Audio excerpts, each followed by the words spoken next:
नमस्कार, स्वागत है आपका हमारी इस खास पेशकश में जिसका नाम है चुनावी खबर अखबार पर नजर। जी हाँ, हमारा यही मकसद होता है कि रोज सवेरे हम अपने तमाम जो पेपर्स में खबरें छपती हैं उन्हें बहुत आसान और सीधे शब्दों तक हम आप तक पहुंचाएं, जिसको आप बहुत आसान भाषा में समझ भी पाएं। आपके साथ मैं दीपिका सिंह और मैं हूं आपके साथ पूजा अग्रवाल। आप सभी का चुनावी खबर अखबार पर नजर में स्वागत है। शुरुआत खबरों के साथ करेंगे। देखिए, सैम पित्रोदा पर पीएम मोदी का बड़ा बयान। कहा, कांग्रेस बस लूटने का मंत्र जानती है, जिंदगी के साथ भी और जिंदगी के बाद भी। और इस खबर को जगह दी गई है दैनिक जागरण में। और ये देखिए, मैं दिखाना चाहूंगी आपको, कांग्रेस का मंत्र लूट है, जो जिंदगी के साथ भी है और जिंदगी के बाद भी। ये खबर है और इसमें आप देखेंगे जिंदगी के साथ और जिंदगी के बाद के जरिए पीएम मोदी ये कहना चाहते हैं कि अगर आप जिंदा हैं तब तो कांग्रेस आपको लूटेगी ही, लेकिन अगर आपको कल कुछ हो भी जाए तो भी आपको लूटने की जो कोशिश है कांग्रेस की वो जारी रहेगी। देखिए, यही खबर जो पूजा बता रही हैं, अमर उजाला ने इस खबर को साफ तौर पर तरजीह दी है। इसके साथ साथ देखिए, नेता जो कांग्रेस नेता है सैम पित्रोदा के बयान पर पलटवार किया। जो आप अपनी मेहनत से संपत्ति जुटाते हैं वो अपने बच्चों को नहीं मिलेगी, ये तमाम बड़ी बातें कहते नजर आए हैं। बिल्कुल। और इसी के साथ साथ कांग्रेस का पंजा वो भी आपसे लूट लेगा। कांग्रेस का मंत्र है, कांग्रेस की लूट जिंदगी के साथ भी है, जिंदगी के बाद भी है। देखिए, प्रधानमंत्री मोदी तमाम बातें छत्तीसगढ़ के सरगुजा में कहते नजर आए थे। देखिए, अपने ही बातों में किस तरीके से कांग्रेस जो है वह फंस जाती है। हालांकि सैम पित्रोदा ने साफ तौर पर कहा भी था कि उन्होंने ये तमाम बातें एक इंटरव्यू के दौरान की हैं, ये उनका मकसद नहीं है। लेकिन कहीं ना कहीं इस पूरे बयान को बीजेपी बखूबी भुनाना जानती है और हुआ देखिए ऐसा ही। बिल्कुल। देखिए, और जिस तरह से इनहेरिटेंस टैक्स को लेकर सैम पित्रोदा की ओर से बयान आया, इसको लेकर दीपिका देखिए कांग्रेस ने भी विरोध किया। कांग्रेस का कहना था कि ये उनका निजी बयान है, ये पार्टी का बयान नहीं है।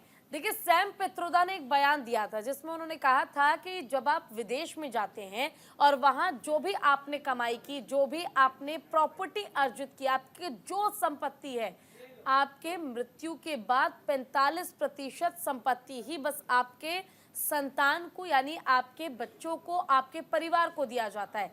लेकिन 55% प्रॉपर्टी जो है, आपकी संपत्ति जो है, वो सरकार हड़प लेती है और साथ ही उन्होंने बिल्कुल। और ये बड़ी वजह है पूजा, ये तमाम बातें जो हैं प्रधानमंत्री मोदी ने खुले मन से कही है, यानी कि आपकी संपत्ति को जब सरकार में रहेंगे तब भी लूटेंगे। जो आपने मेहनत से कमाई है संपत्ति, यानी कि विदेश की, यानी कि तमाम जो विदेश की नीतियां हैं उसे अपनाना चाहती है। और देखिए, आप ये भी देखिए, कई दिनों से जो बीजेपी है इस तरह के मुद्दे उठाती आ रही है। आपने सुना होगा संविधान में संशोधन की बात जो है वो बीजेपी लगातार कह रही है, कहती है कि कांग्रेस ये चाहती है कि जब वह सरकार में आ जाए तब जो संविधान में है बड़ा बदलाव करना चाहती है। और यही एक बड़ी वजह है। नहीं कि देखिए, जो राजनेता होते हैं उनको सोच समझ के बयानबाजी करनी चाहिए। और ये लोकसभा चुनाव है पूजा, इसमें जरा सी बात आप जो कहते हैं उसके कई मायने निकाल लिए जाते हैं। हो सकता है सैम पित्रोदा ने अलग तरीके से, अलग मंशा से इस बात को कहा हो,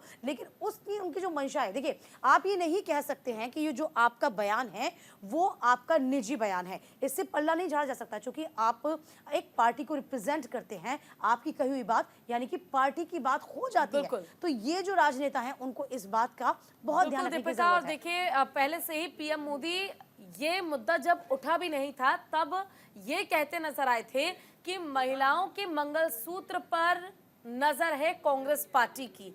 इसके जरिए पीएम मोदी ने कहा था कि कांग्रेस जो है वो सर्वे कराना चाहती है और आपकी प्रॉपर्टी के बारे में जानकारी निकालने के बाद उसे हड़प लिया जाएगा।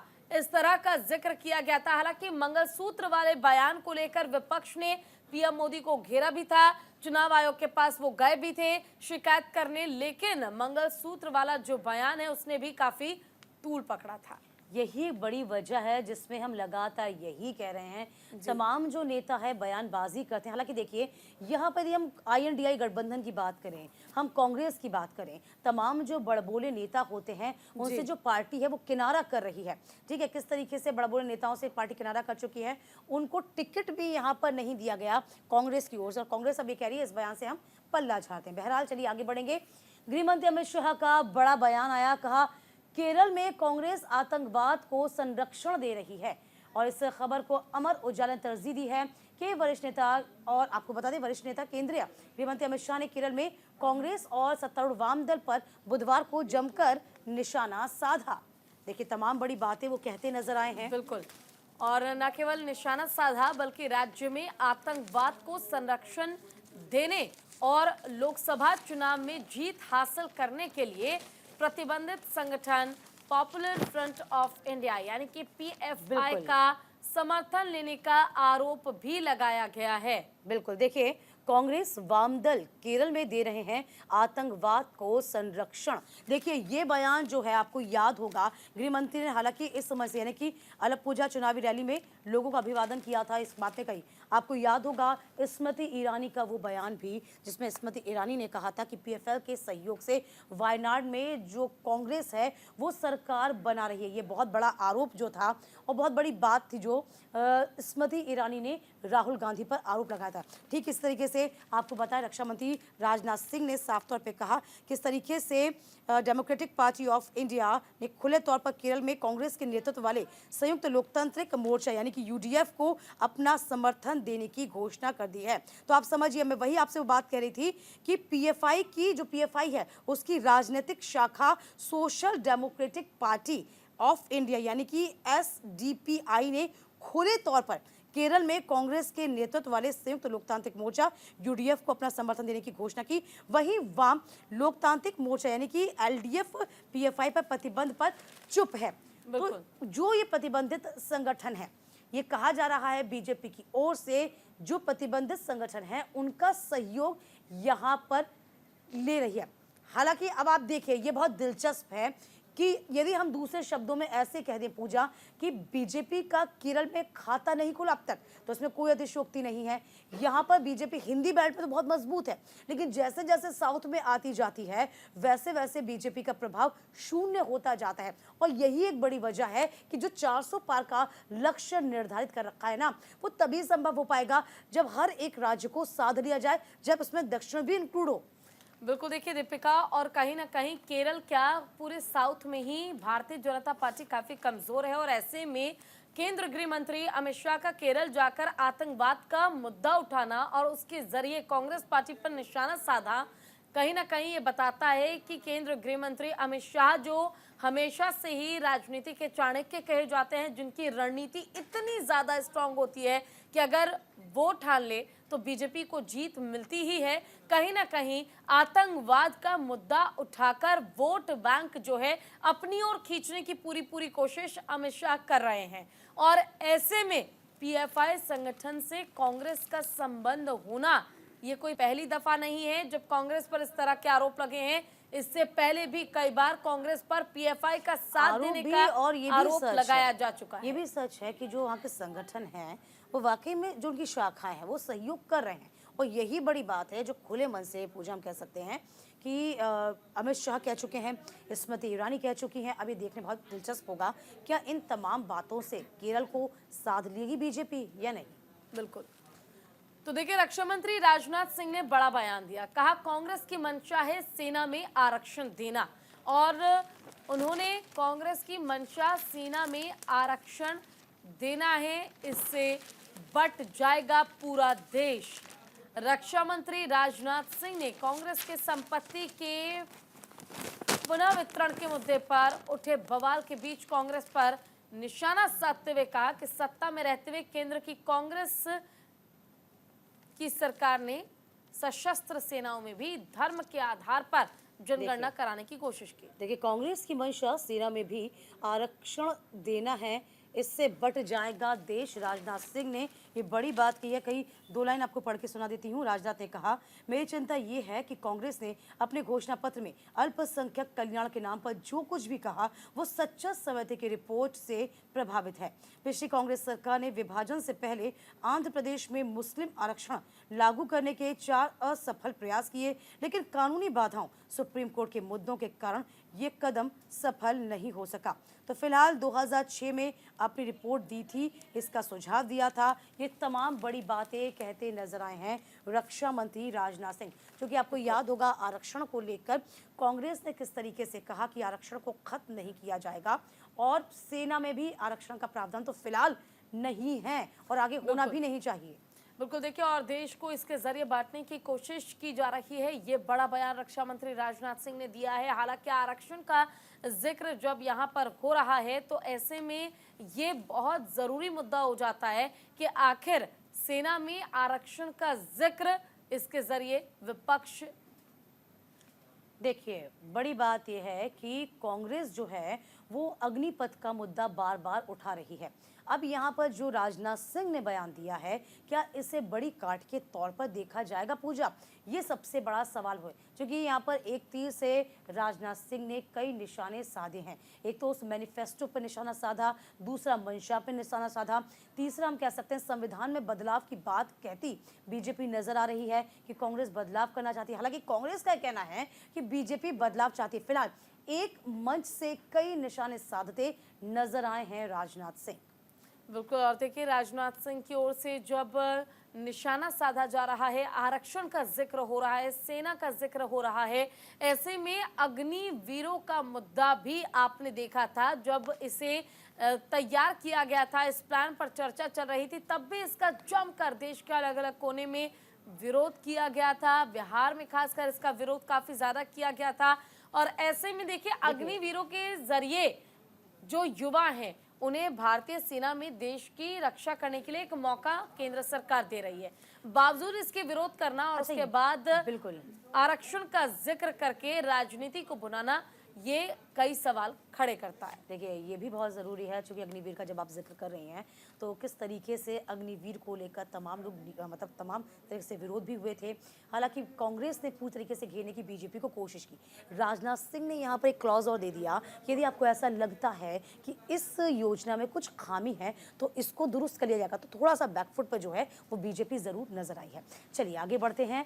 लोकसभा चुनाव से संबंधित बड़ी खबर, जी हाँ आपको बता रहे हैं, कन्नौज से चुनाव लड़ेंगे अखिलेश यादव। दैनिक जागरण ने इस खबर को तरजीह दी है। समाजवादी पार्टी ने अब कन्नौज से अपना प्रत्याशी बदला है। अब कन्नौज लोकसभा सीट से सपा प्रमुख यानी कि सपा के मुखिया अखिलेश यादव चुनाव लड़ेंगे। सपा ने अपने आधिकारिक एक्स अकाउंट से इस बात की जानकारी को साझा किया। आपको बता दें, सपा ने तेज प्रताप यादव को यहां से प्रत्याशी बनाया था। देखिए, इस खबर को पूजा भी आपको दिखा रही है किस तरीके से यह खबर बहुत खास हो जाती है। राहुल अमेठी से तो अखिलेश कन्नौज से लड़ेंगे चुनाव, ये फिलहाल सामने आया है। तो फिलहाल ये ऐसी अटकलें राहुल गांधी के लिए तो चल ही रही हैं, लेकिन ये तय हो चुका। ये देखिए, ये रही खबर, जहां राहुल अमेठी से तो अखिलेश कन्नौज से लड़ेंगे चुनाव। हालांकि राहुल को लेकर अभी कोई पुष्टि नहीं है, लेकिन अखिलेश यादव कन्नौज से चुनाव लड़ेंगे, ये बात तय हो चुका है। नामांकन पर्चा भी वो दर्ज करेंगे। तेज प्रताप यादव को यहां से चुनावी मैदान में उतारा गया था, लेकिन उनका टिकट कटने के बाद खुद अखिलेश यादव देखिए चुनावी मैदान में उतर चुके हैं। कल अटकलें काफी ज्यादा लगाई जा रही थी कि तेज प्रताप यादव का टिकट कटेगा और इस बार अखिलेश यादव चुनावी मैदान में उतरेंगे। 1 मई को नामांकन दाखिल करने के लिए कांग्रेस के पूर्व अध्यक्ष जाएंगे, तो वहीं अखिलेश ने भतीजे का नाम काटकर खुद चुनाव लड़ने का फैसला कर लिया है। और साथ ही साथ ये भी साफ हो गया है कि कन्नौज सीट से चुनावी मैदान में इस बार अखिलेश यादव नजर आएंगे। लेकिन यहाँ बड़ा सवाल ये उठता है दीपिका कि कन्नौज से वो चुनावी मैदान पे तो जरूर है, लेकिन क्या वो सपोर्ट मिल पाएगा जो कभी एक समय में मिलता था? देखिए, आप यदि अभी अखिलेश यादव की बॉडी लैंग्वेज को आप समझेंगी उनकी रणनीति को समझेंगी तो बड़ा ही डिफरेंट उनको पाएंगे इस बार। किस तरीके से वो ऐसे कि आपको याद होगा न्याय यात्रा के दौरान जब राहुल गांधी यूपी में प्रवेश करते हैं तब अखिलेश यादव उनसे साफ कह देते हैं कि आप पहले सीटों को लेकर, सीट शेयरिंग पर लेकर बात होगी, उसके बाद ही हम न्याय यात्रा में शामिल होंगे। अच्छा, कुछ पीछे चलें तो विधानसभा चुनाव मध्य प्रदेश में हुआ था। विधानसभा चुनाव में कमलनाथ ने किस तरीके से अखिलेश यादव को बाहरी बता दिया था, ऐरा गहरा बोल दिया था, यहाँ पर इस बात को भी साल रहा था। तीसरी बात ये, अखिलेश यादव के जो मिजाज जो हैं किस तरीके से बदले हुए हैं वो आप इससे भी समझ लीजिए कि तमाम पार्टियों को लेके साथ चला करते थे अखिलेश यादव, इस बार अकेला यानी कि सिर्फ कांग्रेस यानी कि INDIA के साथ में है और किसी के साथ में नहीं है। यहाँ यदि हम कन्नौज का जिक्र करें तो आपको याद होगा उनकी धर्मपत्नी कन्नौज से ही उन्होंने चुनाव लड़ा था, लेकिन अखिलेश यादव ने इस बार कमान संभालिया। अब जो नया कलेवर है, नया अंदाज है, वो कितना यहाँ पर देखने होगा। बिल्कुल, देखिए, और कन्नौज क्योंकि गढ़ है दीपिका, जिसका जिक्र हम कर रहे थे कि क्या वो सपोर्ट मिल पाएगा जो पहले कभी मिलता था। बावजूद इसके कन्नौज से जब चुनावी मैदान में डिंपल यादव थी तो आपको याद होगा कि किस तरह से हार का मुंह डिंपल यादव को देखना पड़ा था। और इस बार अखिलेश यादव जब ताव में है, इस बार चुनावी मैदान में है, तो वाकई ये बड़ा सवाल होगा कि यहाँ क्या अखिलेश यादव की साख बच पाएगी। सुब्रत पाठक की हम बात कर लें, लगातार अखिलेश यादव को चुनौती देते नजर आए। इस बीच आप देखिए थोड़ी सी जो दिक्कतें हैं पश्चिम उत्तर प्रदेश का हम जिक्र कर लें, जहां पहले कभी RLD यानी कि उनका पारंपरिक तरीके से एक सहयोगी गठबंधन रहा है, उनका सहयोगी पार्टी रही है, लेकिन RLD का साथ छूट गया। यहाँ उत्तर प्रदेश में भी, पश्चिम उत्तर प्रदेश में भी उनकी जो चमक है, थोड़ी धमक है, वो कम हो गई है। कन्नौज जो क्षेत्र के लिए अपने आप में प्रसिद्ध है, पिछली बार सुब्रत पाठक यूँ कहें कि साफ तौर पर उनकी धर्मपत्नी यहाँ से हार गई थी। कन्नौज उनके लिए इस बार कितना मुश्किल हो जाएगा, या समाजवादी पार्टी अपनी खुशबू यानी कि कन्नौज से समाजवादी पार्टी की खुशबू उड़ा पाएगी, नहीं उड़ा पाएगी, ये देखने वाली बात होगी। बिल्कुल, देखिए, और कन्नौज की जब बात की जाती है तो लगातार बीजेपी ने कोशिश की है और बीजेपी को जीत मिली भी है। और भारतीय जनता पार्टी की कोशिश इस बार 24 चुनाव में भी यही रहेगी कि जो सीट उनकी है पहले से, उस सीट पर हर हाल में उन्हें जीत मिल सके। लेकिन अखिलेश यादव ने जब तेज प्रताप यादव का टिकट काट के खुद चुनावी मैदान में उतरे हैं तो उनके लिए ये एक बहुत बड़ा चैलेंज होगा कि वो जीत पाए। देखिए, बड़ी बात पूजा हम ऐसे भी समझ सकते हैं कि अब चूंकि देखिए पहले उनकी धर्मपत्नी थी, साथ में नहीं जीत पाई। सुब्रत पाठक जब लग रहा था कि अकेले ही शेर नजर आ रहे हैं तो आसानी हो रही थी। अब सपा प्रमुख अखिलेश यादव खुद मैदान में उतर गए हैं, तो अब ये देखने वाली बात हो जाएगी कि सुब्रत पाठक के लिए अखिलेश यादव चुनौती बन जाएंगे। और अब ऐसा लग रहा है कि चुनौती अब उनके लिए, सुब्रत पाठक के लिए बन गए हैं। बिल्कुल, देखिए, और जब सुब्रत पाठक के लिए चुनौती बन गए हैं अखिलेश यादव, क्योंकि कहीं ना कहीं विपक्षी पार्टियां भी दीपिका ये बखूबी जानती है कि भारतीय जनता पार्टी की मजबूती काफी ज्यादा है, मेहनत काफी ज्यादा है, और अगर उन्हें हराना है तो आपकी मेहनत भी उससे ज्यादा ही होनी चाहिए। बिल्कुल, और देखिए यही एक बड़ी बात है, चूंकि हम उत्तर प्रदेश का जिक्र इसलिए बार बार कर देते हैं। उत्तर प्रदेश में लोकसभा की सबसे ज़्यादा सीटें आती हैं। जिसने उत्तर प्रदेश को साध लिया उसने देश की राजनीति को साध लिया, ऐसा कहा जाता है। बिल्कुल, तो देखिए 80 लोकसभा सीटों के साथ उत्तर प्रदेश में इस बार कन्नौज से चुनावी मैदान में है अखिलेश यादव, जिन्हें टक्कर देंगे सुब्रत पाठक। यहाँ वक्त छोर से ब्रेक का, जल्द लौटेंगे ब्रेक के बाद।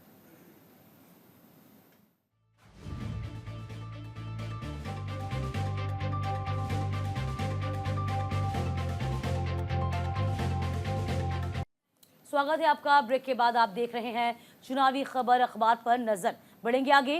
केजरीवाल की गिरफ्तारी के खिलाफ आम आदमी पार्टी के नेताओं ने प्रदर्शन किया, इस खबर को तरजीह से जगह दी गई है। आम आदमी पार्टी के आप नेताओं, कार्यकर्ताओं और डॉक्टर विंग ने CM अरविंद केजरीवाल की गिरफ्तारी के खिलाफ बुधवार को विरोध प्रदर्शन किया। तिहाड़ जेल प्रशासन के द्वारा 23 दिनों तक इन्हें इंसुलिन नहीं देकर उनकी चिकित्सा जरूरतों की उपेक्षा करने का आरोप लगाया है। बिल्कुल, देखिए, और पूर्वी दिल्ली से इंडिया अलायंस के लोकसभा प्रत्याशी और आप नेता कुलदीप कुमार ने कहा कि CM अरविंद केजरीवाल ने दिल्ली के लोगों को कई सुविधाएं प्रदान की है और उनकी गिरफ्तारी को लेकर लगातार विरोध किया जा रहा है, प्रदर्शन किया जा रहा है। देखिए, फिलहाल दीपिका, अरविंद केजरीवाल की मुश्किलें कम होती नजर नहीं आ रही हैं। फिलहाल तिहाड़ जेल में वो बंद है और समय सीमा को और ज्यादा आगे बढ़ा दिया गया है, जिसके बाद जो आम आदमी पार्टी है वो लगातार विरोध कर रही है, प्रदर्शन कर रही है और केंद्र सरकार यानी कि बीजेपी सरकार को घेरने का हर संभव प्रयास कर रही है। देखिए, इस वक्त जो मुद्दा पूजा छाया हुआ है वो अरविंद केजरीवाल के सेहत से जुड़ा हुआ मुद्दा है, जिसमें आम आदमी पार्टी के तमाम कार्यकर्ताओं, तमाम जो वरिष्ठ नेता हैं, उनका ये कहना है कि यहाँ पर उनकी सेहत के साथ खिलवाड़ किया जा रहा है, उनकी जान लेने की कोशिश पार्टी कर रही है, उनको समय पर इंसुलिन नहीं दिया जा रहा है। ये बड़ी बात है। हालांकि इसको लेकर ये पूरा मामला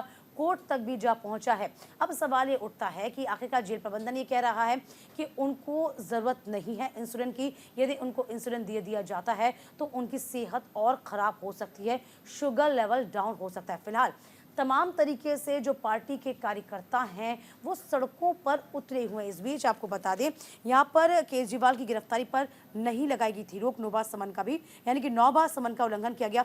लगातार ईडी का अपना आरोप है।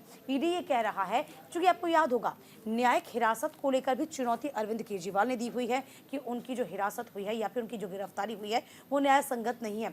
ईडी का यहाँ पे कहना है कि भाई हमारे पास आपके लिए पर्याप्त सबूत हैं, ऐसा नहीं है कि सबूतों के अभाव पर आपकी गिरफ्तारी हो रही है। ये बात जो थी वो कोर्ट ने भी फटकार लगा चुके हैं। अब देखिए यहाँ पर साफ तौर पर, चूंकि लोकसभा चुनाव भी है, लोकसभा चुनाव के मद्देनजर प्रचार प्रसार में कितनी ताकत लगाई जा सकती है, क्योंकि पार्टी का जो चेहरा है, जो प्रमुख है, वही जेल के अंदर है। यही बड़ी बात है जो लगातार आम आदमी पार्टी के तमाम जो बड़े दिग्गज नेता हैं हर मंच से यही बात कह रहे हैं।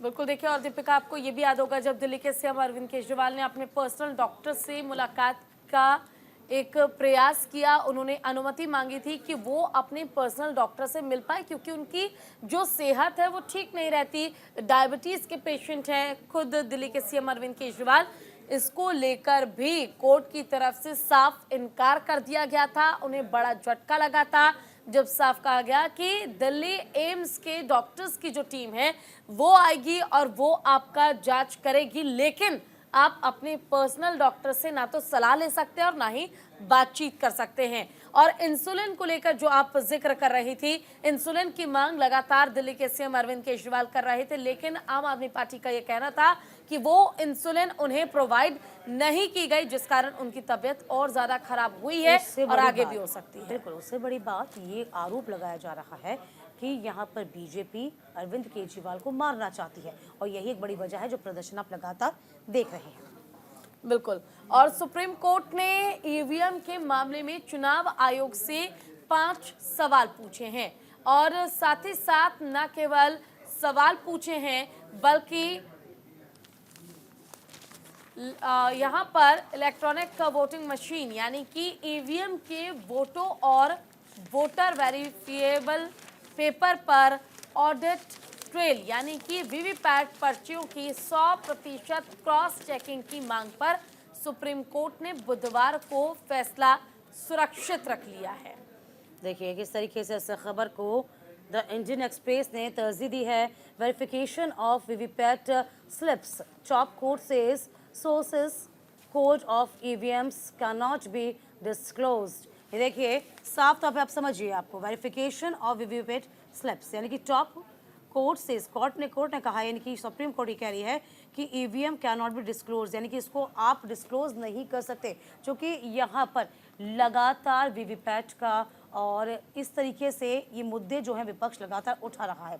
आपको याद होगा ईवीएम को लेकर हमेशा विपक्ष जो है कटघरे में खड़ा किया जा रहा है, और यहाँ पे ये कह रहे हैं विपक्ष जो हमेशा ये कह रहा है कि आप इन तमाम चीज़ों को इसलिए सामने रखिए, सबके सामने बॉक्सेस इसलिए खोलिए क्योंकि इसके साथ खिलवाड़ किया जा रहा है, कहीं ऐसा हो कि वोटिंग जो है वो तरीके से नहीं हो पा रही है। बिल्कुल। और ये कहीं ना कहीं सरकार के पक्ष में चली जाए, ये विपक्ष का कहना है, लेकिन कोर्ट ने साफ तौर पर इनकार कर दिया है।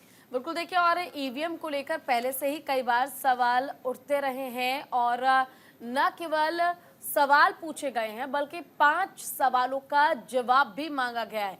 ईवीएम को लेकर सवाल उठते रहे, ईवीएम के जरिए वोटिंग में चीटिंग की जाती है, ये आरोप हमेशा से ही, चाहे सत्ता पक्ष रहा हो या फिर विपक्ष रहा हो, एक दूसरे पर आरोप लगाते रहे हैं। देखिए साफ तौर पर आपको याद होगा इस बात को आप हम या जो पुराने लोग हैं वो सब तरीके से जानते हैं कि वो दौर भी याद होगा किस तरीके से वोटिंग वाले पूरे के पूरे बॉक्स हाईजैक हुआ जाते थे, हाईजैक हो जाते थे। इसका जिक्र भी कोर्ट ने किया था।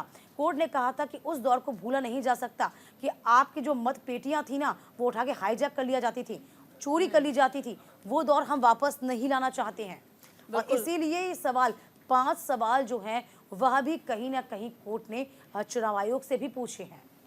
बिल्कुल देखिए, और साफ तौर पर सवाल खड़े किए गए। ईवीएम मशीन को लेकर तो सवाल खड़े हुए ही हैं और यह हमेशा से ये कोई नया मामला नहीं है, जबकि कोर्ट ने फैसला सुरक्षित रख लिया है। 5 सवाल पूछे गए और 5 सवाल के जवाब भी अब मांगे गए हैं कि आखिर ईवीएम को लेकर जो मसला चल रहा है इस पर 5 सवाल के जवाब अब देना होगा। देखिए, ईवीएम को लेकर हमेशा से ही सवाल खड़े आए हैं क्योंकि यहाँ पर विपक्ष, यदि आपके पक्ष में वोटिंग हो जाती है, यदि आपकी सरकार बन जाती है तो सब कुछ अच्छा है, और जहाँ पर आपकी सरकार नहीं बन पाती तो ईवीएम में खोट निकालता विपक्ष हमेशा से नजर आता है। ये अब यूँ कह सकते हैं नियति ही बन चुकी हो मानो। बहरहाल अब आगे बढ़ जाते हैं। कांग्रेस नेता राहुल गांधी का बड़ा बयान आया। कहा, कांग्रेस के घोषणा पत्र से घबराए हैं पीएम मोदी। ये दैनिक जागरण ने इस खबर को छापा है। आपको बता दें किस तरीके से इस खबर को जगह दी गई है। तो फिलहाल ये तमाम बड़ी बातें कहते नजर आए हैं किस तरीके से प्रधानमंत्री पर भी निशाना साधा। कांग्रेस के पूर्व अध्यक्ष राहुल गांधी ने दिल्ली के जवाहर मैदान में एक सम्मेलन को संबोधित किया। इस दौरान उन्होंने प्रधानमंत्री नरेंद्र मोदी और बीजेपी पर निशाना साधा। राहुल गांधी ने कहा, खुद को देशभक्त कहने वाले एक्सरे से डरते हैं। देखिए दीपिका, कल ही राहुल गांधी ने प्रेस कॉन्फ्रेंस की थी, जिस दौरान पहले पीएम मोदी ने जो बात कही उसका विरोध तो किया ही किया, लेकिन साथ ही साथ कांग्रेस के घोषणा पत्र को लेकर भी बात कही। ये देखिए, दैनिक जागरण में इस खबर को जगह दी गई है और केवल इस खबर को दैनिक जागरण में ही नहीं बल्कि अलग अलग न्यूज़पेपर में भी जगह दी गई है। कांग्रेस के घोषणा पत्र से घबरा गई है मोदी सरकार, यानी कि भारतीय जनता पार्टी कांग्रेस के न्याय पत्र से घबरा चुकी है। ये कहना है राहुल गांधी का। जिस तरह उनके मैनिफेस्टो में, यानी कि कांग्रेस पार्टी के मैनिफेस्टो में अलग अलग वादे किए गए, हर वादे पर विरोध कर रही है बीजेपी। बहुत बड़ी बात है क्योंकि यहाँ पर जो मैनिफेस्टो कांग्रेस की ओर से जारी किया गया वो ये कह रही है, खुले मन से तमाम जो दिग्गज हैं वो ये कह रहे हैं कि ये क्रांतिकारी घोषणा पत्र है, क्रांतिकारी मैनिफेस्टो है जिसे हम लागू करेंगे और जैसे ही हम सरकार में आते हैं तो आप मौका दीजिए। हालांकि बीजेपी कह रही है ये घोषणा पत्र नहीं है, ये कहीं ना कहीं ये न्याय पत्र नहीं है, ये कहीं ना कहीं साजिश है, इसमें जनता को आप फंसा रहे हैं। क्योंकि धरातल पे ये तमाम बातें जो आप गिना रहे हैं, जो योजनाओं का जिक्र कर रहे हैं, ये संभव नहीं है। ये बीजेपी का लगातार कहना है।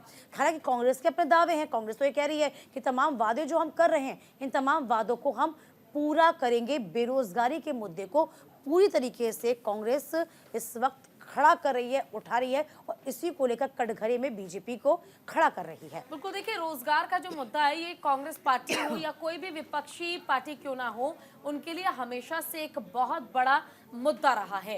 रोजगार को लेकर बात करना और बार बार इस मुद्दे को उठाने के जरिए हमेशा से कांग्रेस पार्टी की एक कोशिश रही कि युवाओं को रोजगार का प्रलोभन जो है, माफ कीजिएगा, वो दीजिए और प्रलोभन के आधार पर युवा खुद ही खींचे चले आएंगे। क्योंकि कई बार जो फर्स्ट टाइम वोटर्स हैं उनसे जो आप वादे करते हैं, जिन शब्दों का आप इस्तेमाल करते हैं, वो प्रभावित होकर, अफेक्ट होकर कहीं ना कहीं वोट जरूर डालते हैं। लेकिन जनता को इस बीच अपनी समझदारी का परिचय जरूर देना चाहिए। पूजा, चलिए आगे बढ़ेंगे। कांग्रेस अध्यक्ष मल्लिकार्जुन खड़गे का बड़ा बयान आया। कहा, कांग्रेस अगर कुछ नहीं तो बीजेपी के नेता इतनी आलोचना क्यों कर रहे हैं। इस खबर को किस तरीके से जगह दी गई है, अमर उजाला ने इस खबर को छापा है, हम आपको वो भी दिखाएंगे। बिल्कुल देखिए, चुनाव के पहले चरण के लिए मतदान समाप्त हो चुका है और प्रधानमंत्री नरेंद्र मोदी मौन मतदाताओं से डर गए हैं, इसलिए वो पार्टी की लगातार आलोचना कर रहे हैं। खड़गे ने यहाँ एक प्रेस कॉन्फ्रेंस में संवाददाताओं से पूछा, अगर कांग्रेस कुछ है ही नहीं तो प्रधानमंत्री क्यों इसे लेकर चिंतित है। देखिए, इस खबर को साफ तौर पर खड़गे ने कहा, अगर कांग्रेस कुछ नहीं तो किस तरीके से नेता जो हैं आलोचना कर रहे हैं, ये खड़गे कहते नजर आए हैं। तो फिलहाल देखिए कांग्रेस का जो घोषणा पत्र जिसका हमने जिक्र किया और जिक्र करने के बाद ये साफ तौर पर खड़गे कह रहे हैं अगर कांग्रेस कुछ नहीं तो भाजपा नेता इतनी आलोचना कह क्यों रहे हैं। इंदिरा गांधी ने किस तरीके से अपने जेवर दान कर दिए थे वॉर के समय में, ये भी उन्होंने देखिए 55 साल पुरानी बात को उन्होंने दोहराया है कि हम इतने बड़े राष्ट्रभक्त हैं, यानी कि गांधी परिवार इतना बड़ा। देखिए इस जगह को इस जगह इस खबर को छापा गया, बताया गया है कि हम इतने बड़े दानी हैं बीजेपी और माफ कीजिए कांग्रेस। इंदिरा गांधी ने 55 साल तक सत्ता में रही थी और कांग्रेस लोगों के मंगलसूत्र बिकवा देगी। तो फिलहाल ये कहा था और इस बात का जिक्र भी कहा कि हम देखिए हम इतने बड़े देशभक्त हैं कि उस वक्त भी हमने अपने जेवर को दान किया गया था। बिल्कुल देखिए, और सबसे बड़ी बात यह है कि दीपिका, जहां एक तरफ हम देखते हैं बीजेपी के कई दिग्गज नेता, चाहे वो प्रधानमंत्री हो, गृह मंत्री हो या रक्षा मंत्री हो, जिस तरह से कांग्रेस के मैनिफेस्टो पर सवाल उठा रहे हैं, राहुल गांधी को लेकर सवाल उठा रहे हैं, ये तक कह दिया कि इंडिया अलायंस में तो होड़ मची है कि हर चेहरा पीएम बनने लायक है। हालांकि इस बीच मल्लिकार्जुन खड़गे को लेकर भी निशाना साधा गया कि उम्मीद तो उन्हें भी थी कि वो पीएम बन जाएंगे इंडिया अलायंस की अध्यक्षता करते हुए, लेकिन ऐसा संभव नहीं हो पाया। हालांकि इन्हीं बयानों का जवाब जब कांग्रेस पार्टी देती है तब वो न केवल जवाब देती है बल्कि जो काम पूर्व में किए गए, जब कांग्रेस की 25 साल सरकार थी उससे पहले भी जब इंदिरा गांधी ने अपने जेवर दान किए, इन बातों का जिक्र करते हुए कांग्रेस की कोशिश ये रहती है कि लोगों के मन में अगर बीजेपी कांग्रेस की छवि खराब करना चाहती है तो उसी छवि को बचा पाने में कांग्रेस जाहिर सी बात है पूजा कि जो किया गया है उसको तो गिनाया जाएगा और तमाम जो गलतियां की गई हैं बीजेपी उन तमाम गलतियों को भी चुन चुन कर गिना रही है।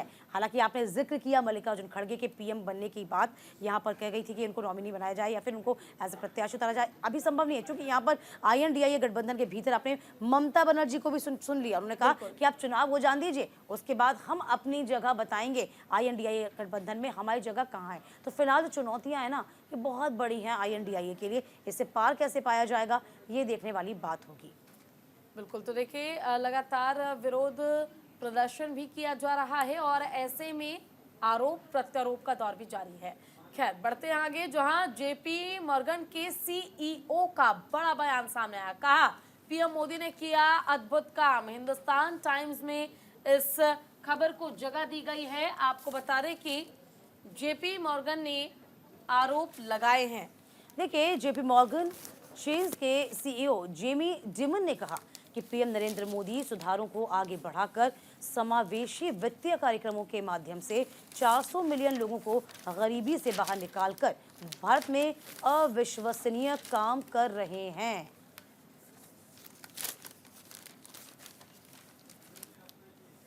अब देखिए इसे और क्या कहा जाएगा पूजा, चूंकि JP मॉर्गन का जब हम जिक्र करते हैं तो टॉप बड़े बैंक में से एक आती है। जब वो ये बात कह देते हैं खुले मन से तो ये बड़ी बात हो जाती है। पूजा भी इस खबर को दिखा रही है और ये खबर भी हम आपको दिखा रहे हैं, यहाँ जगह दी गई है और इसमें आप देख पाएंगे उन्होंने कहा है कि Modi has done unbelievable work, यानी कि प्रधानमंत्री नरेंद्र मोदी की तारीफ न केवल भारत में बल्कि विदेश के अलग अलग देशों में भी PM मोदी का जिक्र होता है। और PM मोदी का जिक्र भी सिर्फ इसलिए होता है क्योंकि PM मोदी ने वो कर दिखाया है, वो काम किया है जो अब तक भारत के लिए कोई नहीं कर पाया।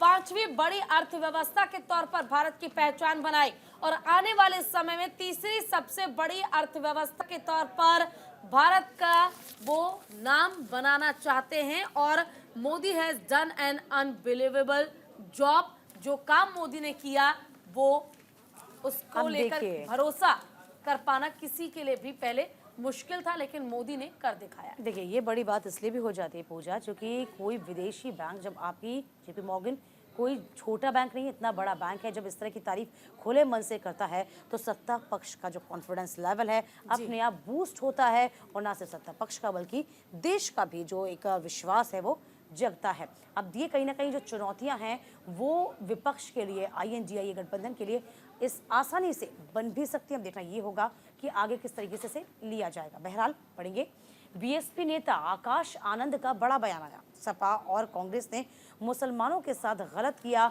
दैनिक जागरण ने इस खबर को छापा। लोकसभा चुनाव के मद्देनजर बहुजन समाजवादी पार्टी के नेशनल कोऑर्डिनेटर आकाश आनंद ने संत कबीर नगर के बखेरा में चुनावी जनसभा को संबोधित किया है। इस चुनावी सभा में बसपा नेता आकाश आनंद ने बीजेपी, कांग्रेस और समाजवादी पार्टी पर जमकर हमला बोला। आकाश आनंद ने कहा कि बीजेपी अफीम चाटने का काम कर रही है। बिल्कुल देखिए, और दैनिक जागरण में इस खबर को जगह दी गई है। टोपी लगाने वाले वोट लेकर टोपी पहना गए। देखिए ये रहा, आकाश आनंद ने साफ कहा टोपी लगाने वाले वोट लेकर टोपी पहना गए, और ये इसलिए कहा गया क्योंकि सपा कांग्रेस गठबंधन के साथ बीजेपी पर उन्होंने तीखा हमला बोला है। बेरोजगारी को लेकर योगी सरकार को भी घेरने की जो कोशिश है वो की गई है। देखिए कहीं ना कहीं दीपिका, चाहे हम बात कर ले कांग्रेस की, चाहे समाजवादी पार्टी की, जो आज एक इंडिया अलायंस का हिस्सा है, कहीं ना कहीं दो भाइयों की जोड़ी फ्लॉप होने वाली है। इस तरह के बयान पीएम मोदी भी पहले देते नजर आए। देखिए अब आप बसपा को थोड़ा समझिए। देखिए आकाश आनंद जो हमेशा से पीछे ही रहा करते थे, अब देखिए सामने नजर आ रहे हैं। यानी कि अब आप आकाश आनंद को बसपा जो है, मायावती जो है, वो प्रमोट लगातार कर रही हैं। उनकी आप बॉडी लैंग्वेज जरा समझिए। देखिए मंच से उनके बोलने का तरीका, उनके हाथ उठाने का तरीका आप समझिए। यानी कि अब वो कहीं ना कहीं उत्तराधिकारी जो है बीएसपी के बन रहे हैं। हालांकि आपको याद होगा जिस पार्टी को पानी पी पी कर कोस रहे हैं आकाश आनंद, पिछली मर्तबा 2019 में समाजवादी पार्टी के साथ ही बसपा खड़ी हुई थी। 10 सीटें तब आई थी और उस वक्त बीएसपी का जनाधार मजबूत नहीं था, और यही बड़ी वजह है कि समाजवादी पार्टी ने तमाम पार्टियों से किनारा कर लिया है। बहरहाल आगे बढ़ते हैं। झारखंड के पूर्व सीएम हेमंत सोरेन ने सुप्रीम कोर्ट का रुख किया। कहा हाईकोर्ट फैसला सुनाने में कर रहा है देरी। दैनिक भास्कर ने इस खबर को तरजीह दी है। तो झारखंड के पूर्व मुख्यमंत्री हेमंत सोरेन ने सुप्रीम कोर्ट का दरवाजा खटखटाया। कहा कि धन शोधन के मामले में प्रवर्तन निदेशालय ईडी द्वारा गिरफ्तारी को चुनौती देने वाली याचिका पर हाईकोर्ट फैसला नहीं सुना रहा है। तो फिलहाल देखिए इस खबर को इंग्लिश पेपर में भी तरजीह दी गई है, हिंदी पेपर में भी प्रमुखता से इसको जगह दी गई है। तो झारखंड के पूर्व सीएम हेमंत सोरेन ने सुप्रीम कोर्ट का रुख कर लिया। हाई कोर्ट फैसला सुनाने में देरी कर रहा है। तो फिलहाल आपको बता दें किस तरीके से देरी कर रहा है सुप्रीम कोर्ट, ये लगातार हेमंत सोरेन कहते नजर आ रहे हैं। आपको याद होगा ईडी ने जब उनको गिरफ्तार किया था उसके बाद किस तरीके से उनको इस्तीफा सीएम पद से देना पड़ा था, और कई गंभीर आरोप हेमंत सोरेन पर पूजा लगे हुए हैं। बिल्कुल देखिए, और झारखंड के पूर्व मुख्यमंत्री हेमंत सोरेन के ऊपर जो आरोप लगे थे मनी लॉन्ड्रिंग के, और उसके बाद से उनकी मुश्किलें इतनी ज़्यादा बढ़ गई कि उन्हें आखिरकार सीएम पद से इस्तीफा देना पड़ा। हालांकि उन्होंने भी बहुत कोशिश की, सुप्रीम कोर्ट का दरवाज़ा खटखटाया, कई बार वो गए और अर्जी लगाई, लेकिन आखिरकार उनकी जो परेशानी थी उसका कोई हल नहीं हुआ और सीएम पद से इस्तीफा उन्हें देना पड़ गया था। देखिए लगातार आपको याद होगा खुद हेमंत सोरेन जब जेल में थे तब भी वो कहते थे कि विधानसभा का सत्र शुरू होने वाला है, उनको इस बाबत थोड़ी रियायत दी जाए। उसके बाद लोकसभा चुनाव भी नज़दीक है, उनको थोड़ा प्रचार प्रसार करने के लिए रियायत दी जाए। यहाँ पर साफ इनकार कर दिया। हालांकि हाईकोर्ट में तो उन्होंने याचिका लगाई थी कि रियायत मिले, लेकिन अब जब उन्होंने कहा कि हाईकोर्ट से अब देरी हो रही है इसलिए वो सुप्रीम कोर्ट का दरवाज़ा खटखटा रहे हैं। क्या सुप्रीम कोर्ट से उनको राहत मिलेगी या नहीं, पूजा ये देखने वाली बात होगी। बिल्कुल, चलिए पूजा आगे बढ़ते हैं।